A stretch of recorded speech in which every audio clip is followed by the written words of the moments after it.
امام نے علت جعل امامت کو اور اللہ نے امامت کو اس منصب کیوں رکھا ہے اس کو بھی بیان کیا ہے.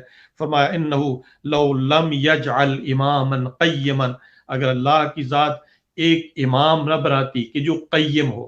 قیم کہتے ہیں جس کے ذریعے کوئی شے قائم ہوتی ہے، جس کی وجہ سے یہ زمین اور آسمان قائم ہے، جو واسطہ ہے زمین اور آسمان کے درمیان، جس کی وجہ سے ہر شے قائم ہے.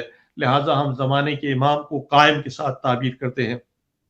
امیناً، امام کی ایک صفت ہے امام امین ہوتا ہے. مستودعن، کہ جس کو اللہ نے ودیت کیا ہو، ودیعت اللہ. لدرست الملت، اگر امامت اور ولایت نہ ہوتی تو ملت ہمیشہ ہمیشہ کے لیے ختم ہو کر رہ جاتی، ملتوں میں ارتباط باقی نہ رہ جاتا. وذهب الدین، اور دین ختم ہو کر رہ جاتا. بس اگر ہم یہ دیکھیں کہ اللہ کی ذات نے امامت کو اس لیے رکھا ہے تاکہ اللہ کی ذات ملتوں میں ربط کو اور نظام کو باقی رکھنا چاہتی تھی، اور اللہ کی ذات یہ چاہ رہی تھی کہ دین باقی رہ سکے.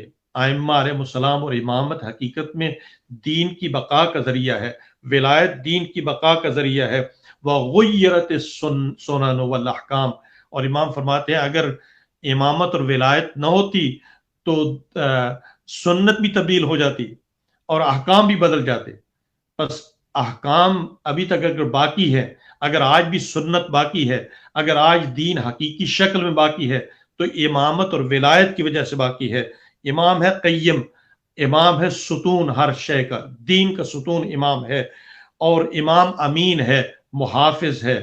اور یہی وہ صفات ہیں کہ جو ائمہ علیہ السلام کے بعد جو ہستیاں امامت کے مقام پر ولایت کے منصب کو سنبھالتی ہیں.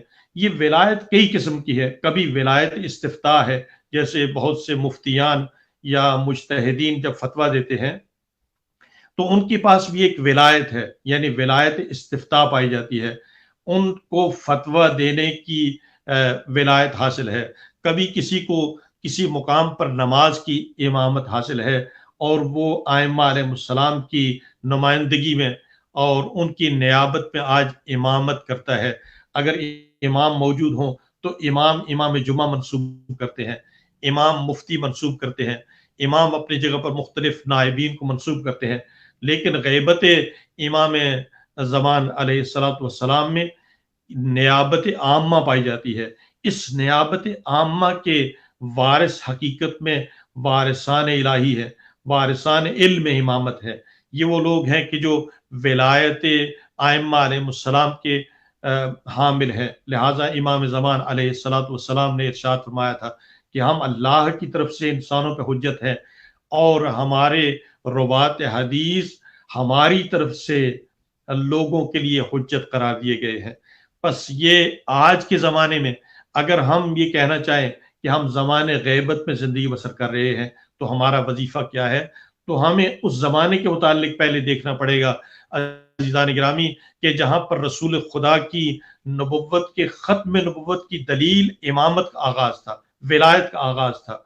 اور امام زمان علیہ السلام کی امامت کی غیبت کے آغاز میں امام نے اپنے نائبین کو مقرر کیا. پس نائبین کا مقرر ہو جانا خود دلیل ہے غیبت کی. یہ غیبت امام علیہ السلام کی دلیل ہے کہ آج نائبین کے حکم پہ عمل کیا جائے. آج اگر ہم مجتہدین اور مراجع عظام کی راہ پہ عمل کرتے ہیں تو یہ وہ رستہ ہے جس کو امام زمان علیہ السلام نے ہمیں دکھایا کہ امام نے اپنے زمانے میں 4 نائبین مقرر کیے. چاروں نائبین نہ تو فرزند امام علیہ السلام تھے، نہ اولاد اہل بیت اطہار علیہ السلام میں سے تھے. یہ چاروں معصوم بھی نہیں تھے، لیکن امام نے ان کو اپنا نائب مقرر کیا ہے. پس امامت کی غیبت کے زمانے میں ولایت کا استمرار حقیقت میں نائبین امام زمان علیہ السلام میں ہے، اور ان کی شکل میں آج ہم امامت کو دیکھتے ہیں. اگر آج ولایت کو دیکھنا چاہیں، اگر آج ہم یہ کہنا چاہیں کہ کون ہے وہ جو شرط قلعہ توحید ہے، جو توحید کے قلعے میں داخل ہونے کے لیے شرط ہے، تو ہم یہ کہیں گے کہ زمانے کے امام کی غیبت کے زمانے میں یہ وہ لوگ کہ جو نائبین امام زمان علیہ السلام ہیں، یہ شرط ہے قلعہ توحید میں داخل ہونے کے لیے۔ تو عزیزان گرامی، چونکہ یہ دو عظیم عنصر ہیں کہ جن کو امام نے اپنی حدیث میں نقل کیا ہے، آج اگر ہم دیکھیں تو ہمارے ملک میں ان دونوں پہ حملہ ہوتا ہے۔ کبھی توحید کو مشتبہ بنایا جاتا ہے، کبھی بعض لوگ کلمہ توحید کو بلند کر کے، پرچم توحید کو بلند کر کے امامت کا مقابلہ کرنا چاہتے ہیں، عصمت کا مقابلہ کرنا چاہتے ہیں۔ بعض لوگ یہ پرچم توحید بلند کرتے ہیں امامت کے بغیر۔ تو ایسا دین، ایسی توحید بھی قابل فہم نہیں ہے، سمجھی نہیں جا سکتی ہے، قلعہ توحید میں داخل نہیں ہوا جا سکتا ہے، مگر یہ کہ ہم امامت اور ولایت کے ذریعے۔ بس آج جنہوں نے توحید کو بغیر امامت کے لیا وہ گمراہ ہو گئے، اس لیے کہ امامت کو توحید سے جدا نہیں کیا جا سکتا ہے، یہ دونوں ایک دوسرے کے ساتھ چلنے والے ہیں۔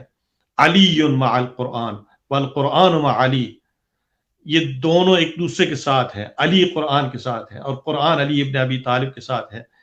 پس سب سے پہلا حملہ بساؤ کا توحید پہ ہوتا ہے، اور توحید کو نقصان پہنچانے کی کوشش کرتے ہیں، چونکہ کلمۃ لا الہ الا اللہ حصنی، یہ توحید حقیقت میں بنائے اسلام ہے، بنیاد اسلام ہے۔ اس قلعہ توحید پہ کبھی حملہ کیا جاتا ہے اور کبھی اس کو مشتبہ بنا دیا جاتا ہے۔ بعض اوقات بعض لوگ یہ سمجھتے ہیں کہ امامت توحید کے منافی ہے، یا امامت کا مقام تکوین ائمہ علیہ السلام، اور ولایت تکوینی ائمہ علیہ السلام منافات رکھتی ہے توحید کے ساتھ۔ ہرگز ایسا نہیں ہے۔ ولایت تکوینی وہ ذریعہ ہے کہ جس کے ذریعے ہم امامت کو سمجھ سکتے ہیں۔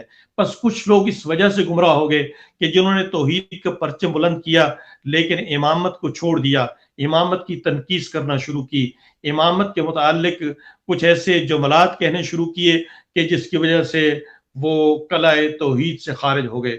اور کچھ دوسرے جنہوں نے پرچم ولایت کو بلند کیا ہے، اور نام نہاد پرچم ولایت کو بلند کرنے والے جنہوں نے توحید کو چھوڑ دیا، قلعہ توحید سے خارج ہو گئے، امامت کو جدا دیکھنا شروع کیا، امامت کو قلعہ توحید سے جدا دیکھنا شروع کیا۔ ایسے لوگ بھی گمراہ ہیں، کیونکہ انہوں نے راہبری کے مقصد کو سمجھا نہیں ہے، ولایت کے مقصد کو سمجھا نہیں ہے، انہوں نے امامت کے ہدف کو نہیں سمجھا ہے۔ امامت شرط توحید ہے، امامت اور ولایت وہ ذریعہ ہے کہ جس کے ذریعے انسان قلعہ توحید میں داخل ہوتا ہے۔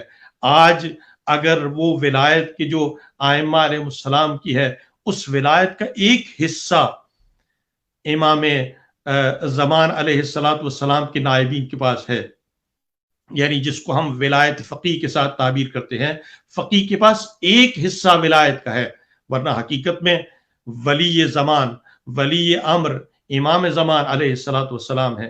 لیکن ان کی غیبت کے زمانے میں ولی امر مسلمین جب ہم کہتے ہیں تو اس اعتبار سے ہم ولی امر مسلمین کہتے ہیں کہ مسلمانوں کے جتنے بھی اجتماعی مسائل ہیں ان کو حل کرنے کے لیے راہبری کا ہونا ضروری ہے، اور راہبری کا وجود عقلی وجود ہے، اس کے لیے کسی دلیل کی ضرورت نہیں ہے۔ کسی معاشرے کے لیے راہبری کا وجود ضروری ہے، کوئی معاشرہ بھی راہبری کے بغیر ممکن نہیں ہے۔